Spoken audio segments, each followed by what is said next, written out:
Hey there everyone, it's me Josh, welcome to Story Time. We're about to read Mr. Quiet by Roger Hargreaves. I'm excited for another book, hope you are too. Get comfortable, get ready wherever you are, because we're about to delve into Story Time. That's right, Mr. Quiet. Let me quieten myself a little bit for this story, Mr. Quiet. Mr. Quiet liked the quiet life. He lived quietly in a small little cottage in the middle of a wood.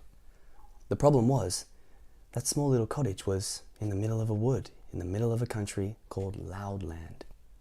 Everything and everybody in Loudland was noisy. Oh, the noise! Look at the little house there, in the trees. Do you think Mr. Quiet and Mr. Noisy would get along? Probably not, no, that's right. Dogs didn't go woof, like dogs you know. They went, take a deep breath, woof. This is Loudland we're talking about here. People didn't shut their doors like you or I would shut our doors. They slammed them. Bang!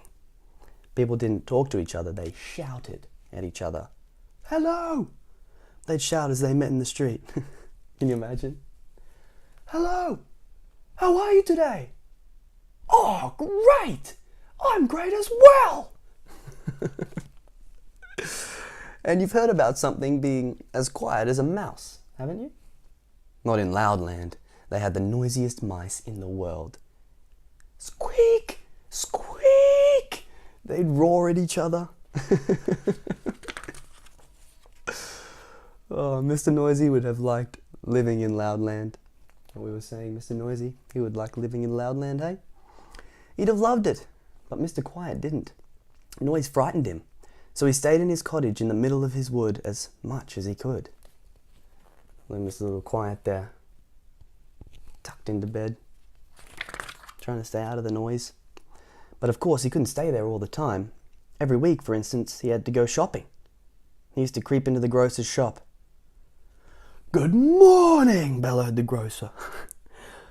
What can I do for you?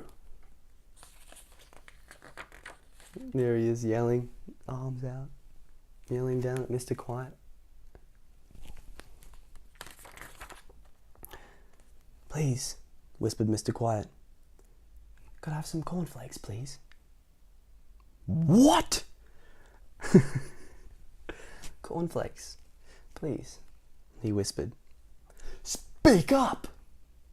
Mr. Quiet tried his loudest whisper. Cornflakes. Can't hear you, shouted the grocer.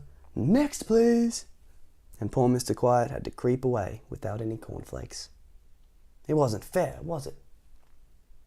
Nah. Look at Mr. Quiet. He crept into the butcher's. Please, he whispered. I'd like some meat. The butcher didn't even hear him. He was humming to himself loud and fiercely.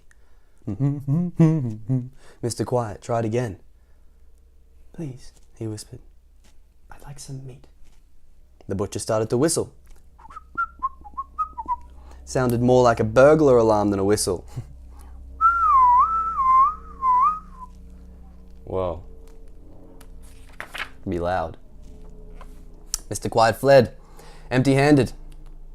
It often happened, which probably explains why he was so little. Poor Mr. Quiet.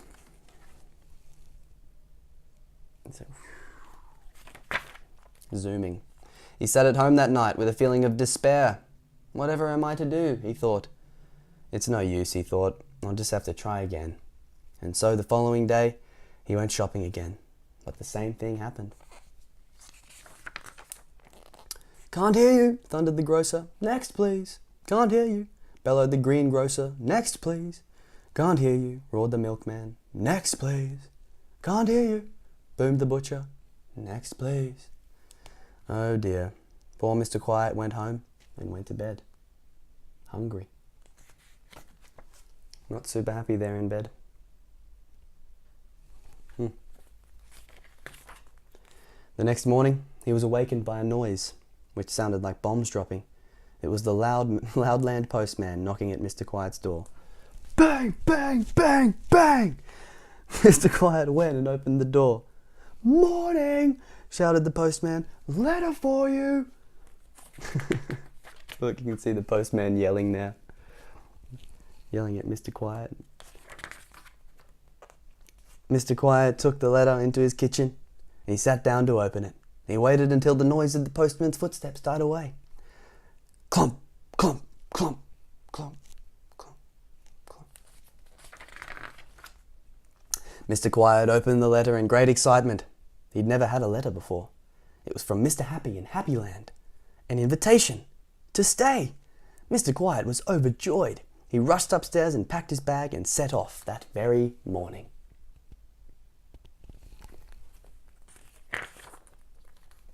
It was late when he arrived on Mr. Happy's doorstep. He knocked on Mr. Happy's door. Tap, tap, tap. Mr. Happy opened the door. Hello, he smiled. I thought I heard something.